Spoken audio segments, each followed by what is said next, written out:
My 2022 Toyota Tundra is here, and it's got the TRD off-road package, which means it won't be living life as a pavement princess. On the contrary, it's got a lot of fun adventures ahead of it. Today we're going to kick things off by testing out some of the off-road capability and features of the all-new Tundra.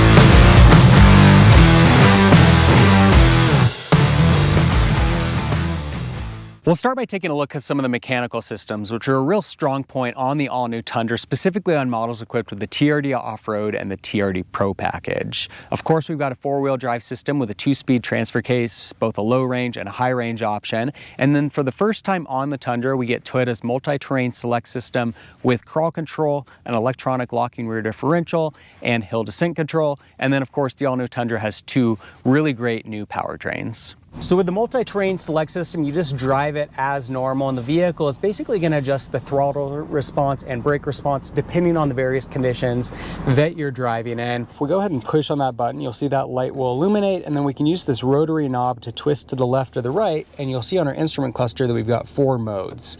We're currently in 4 low, so we've got rock, mud, sand, and mogul. But if we go ahead and shift ourselves into 4 high, once that has been activated, we'll go ahead and rotate again, and you'll see that we've got 4 new modes. We've got dirt, sand, mud, and deep snow.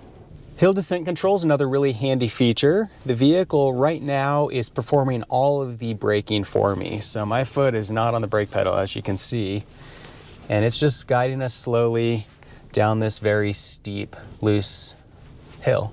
Basically, it just allows you the opportunity to focus on your route, focus on steering. I wouldn't say that it's a feature that I use all that often. Generally, I feel pretty comfortable taking care of the braking myself, but it's still kind of a cool feature. To adjust the speed, you can also use the rotary knob here in the middle. If you turn it to the left, it will slow the vehicle down. The slowest you can go is about 2 miles an hour. And then if you turn it to the right, it'll go as fast as about 18 miles an hour. So now we'll go ahead and test out the crawl control, which is basically the opposite of hill descent control. The vehicle is driving us up the hill. It's going to do its best to try to maximize traction and prevent slipping. Just like with hill descent control, you can adjust the throttle response using the rotary knob here in the middle. Turn that to the left to slow it down, to the right to speed it up. And once again, you'll see my leg isn't doing anything. It's just sitting here, and the vehicle is taking care of all of the throttle going up this hill. Even walking up this hill is a challenge because your feet will just slide. And we've got almost no wheel slippage going on. For just a moment there, you could feel a tiny bit. And the vehicle computer, you could tell it just kind of made some adjustments to the throttle to prevent that. The other thing that's really cool about the crawl control in the Tundra is that it doesn't make a weird sound. Generally, you've got this really weird clicking sound, and the vehicle kind of lurches forward, and it's really obnoxious to use, and honestly, it'd be quite embarrassing to use if there was anybody else out on the trails and they saw you using that system. This is basically just like I'm doing the throttle myself. I mean, it's completely normal. You would never know that it's computer aided if you're outside of the vehicle. That last hill was large. This one is even steeper, and it's got some pretty big holes as well. So this is a great chance for us to test out the locking rear differential. Locking differentials come in really handy in situations where one of your tires loses contact with the ground. Because vehicles have open differentials so that when you're going around a corner, the outside wheel can spin faster than the inside wheel, that works to your detriment when you're off-roading, because then the vehicle wants to send all of the power to the tire that's off the ground. With the locking differential, it splits 50% of the power to both sides so that when you lose contact, you still have momentum going forward. That is key for situations like this.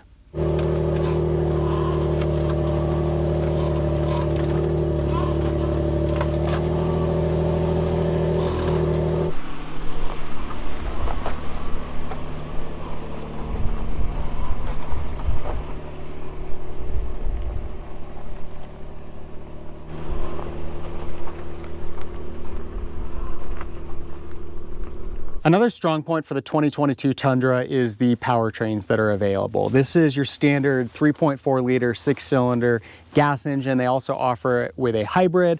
On SR models, it's got 348 horsepower and 405 pound-feet of torque. SR5 and up like this are gonna see 389 horsepower and 479 pound-feet of torque, which is more than the outgoing 8-cylinder. And then the all-new hybrid powertrain offers a very impressive 437 horsepower and 583 pound-feet of torque. Why this is important is in certain off-roading conditions, whether that's deep snow or soft sand, having a lot of power is really important for keeping your momentum going. I found many times with my Tacoma and 4Runner, which are otherwise very capable, that occasionally they do get bogged down in those types of situations and they struggle. You kind of lose your torque midway through a push in the deep snow or something. You've got to back up and try again. It's going to be nice having something like this that's got a lot more horsepower and torque and is going to be able to push harder and longer than some of those smaller, less powerful options that are out there. Although maybe not as important as the mechanical systems, there's also a number of really cool new electronic aids that we get on the Tundra that are definitely very handy for off-road driving. Number of things that we've seen in really high-end vehicles in the past that are now migrating down to more ordinary vehicles like the Tundra. Our first electronic aid, which I'm a huge fan of, is the panoramic view monitoring system and multi-terrain monitor, which is basically a set of cameras that assist you not only for day-to-day driving, but also for off-road driving. And so you'll see that the Tundra comes equipped with quite a few cameras. We've got one right here under the Toyota emblem. We've also got one underneath the vehicle that gives us a view from below. We've got them on both side mirrors. We've got cameras up by our third brake light, one pointing down to the bed and one pointing directly backward. And then we've also got a backup camera on the rear handle. So what do all those cameras do for us? Well, if we push on the view button right here, it's going to bring up a 360-degree bird's eye view when we're in park. If we push this button here, it's going to bring that down to the level of the truck. If we put it into drive, now it brings up our front view camera as well as a 360-degree aerial view. If we tap here, it goes to our rear view camera. If you put the truck in reverse, it will also automatically go to this screen.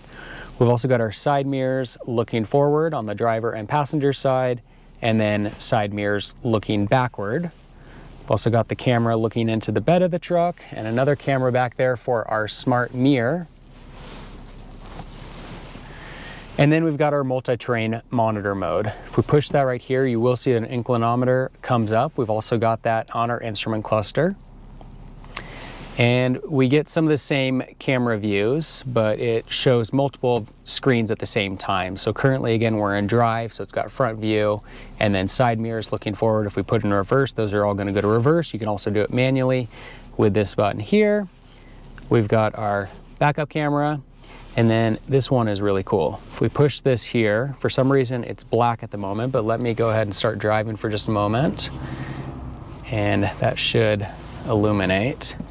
There we go. So you can see we've got a camera under the vehicle. You can see the location of our driver and passenger tires as well as our front bumper. And so this basically helps you to avoid obstacles. I was mentioning we've got skid plates underneath, but rather than scraping those, if we know that there's a rock or something, you could intentionally line up your tire to drive over that obstacle so that it's not hitting a fragile component of the undercarriage.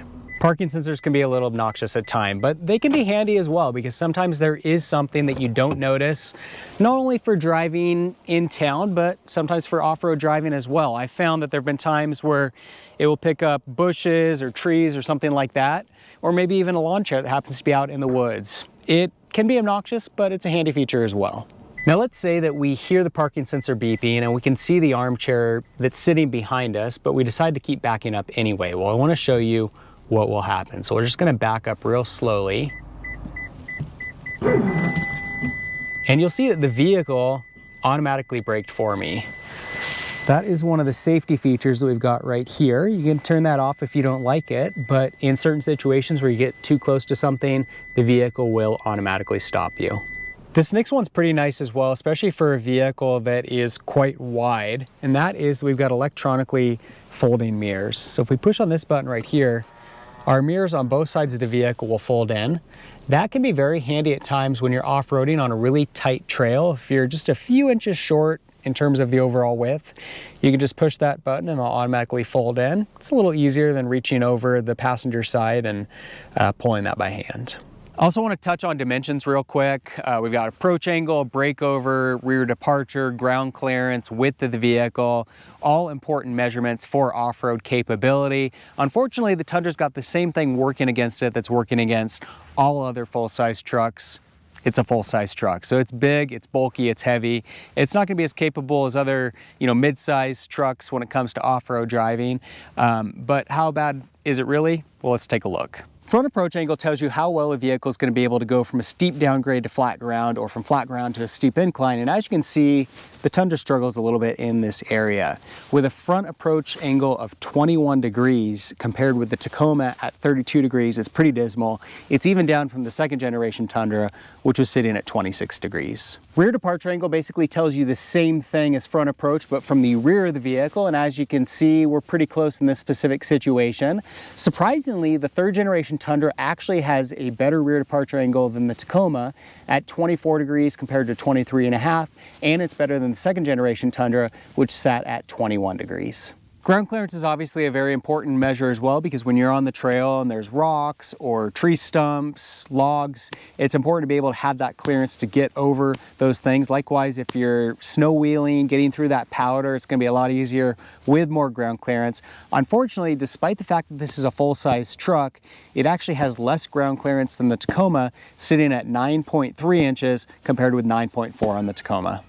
The width is probably the thing that I'm most concerned about. Having a full-size truck, getting down some of the really narrow trails, that's certainly going to be a struggle, sitting at 80.2 inches compared with 75.2 on the Tacoma, and it's even up 0.3 inches over the outgoing 2021 Tundra. So yeah, you'll probably struggle with the sudden drops, the steep climbs, the tight trails, but it's a full-size truck. What'd you expect? We've got just a couple other items that I wanted to also mention real quick. Wasn't quite sure what to call these, so we'll call them hardware or accessories, but certainly valuable items when it comes to off-road driving. Our first three items are part of the TRD off-road package. For starters, underneath we get skid plates that protect fragile components of the undercarriage. Obviously that's important so that if you're off on the trail and you strike a log or a rock or a tree stump, you're not going to damage fragile components of the undercarriage. Next, we've got a set of Bilstein off-road shocks with this package. These shocks are going to be optimized for off-road driving, and the damping is going to be, off-road specific to give you the best possible ride. We also get a pretty decent set of tires with the TRD off-road package. These are the Falcon Wild Peak all-terrain tire. It's the AT3WA. So it's an all-terrain tire, but it's also road focused.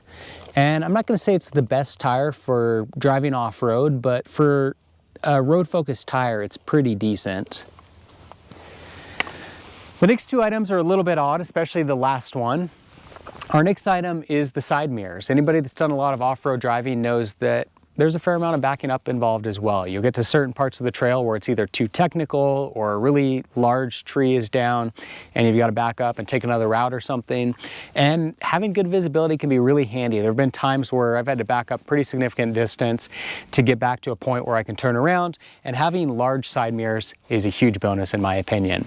Our last item, I'm gonna get some criticism for, and I am partly kidding, partly not. Let's say that you're out snow wheeling and you get stuck, which is bound to happen, and you're digging yourself out, and when you get back in the vehicle, your hands are freezing. It's happened to me many times. What more could you want than a heated steering wheel? So the Tundra may be a big, bulky, and heavy full-size truck, and that's going to limit its off-road capability in certain situations, but at the same time, it's got a lot that's working to its favor, particularly on models that are equipped with the TRD Off-Road and the TRD Pro package. We've got some really great mechanical systems that are going to enhance its off-road capability. Across the lineup, we've got a set of really powerful powertrains with a lot of horsepower, a lot of torque that are going to prevent it from getting bogged down in situations where you might struggle with something less powerful. We've got a number of electronic aids that are really handy. Some of the accessories really contribute to its capability off-road as well. And although you may not be able to go everywhere that you can with, say, your Tacoma or your 4Runner, at least if you get it stuck in the snow, when you're done and your hands are freezing, you've got a heated steering wheel to help warm them right back up. If you guys enjoyed today's video, make sure to give it a thumbs up. For more 2022 Tundra videos, be sure to subscribe. And in the meantime, thanks for watching.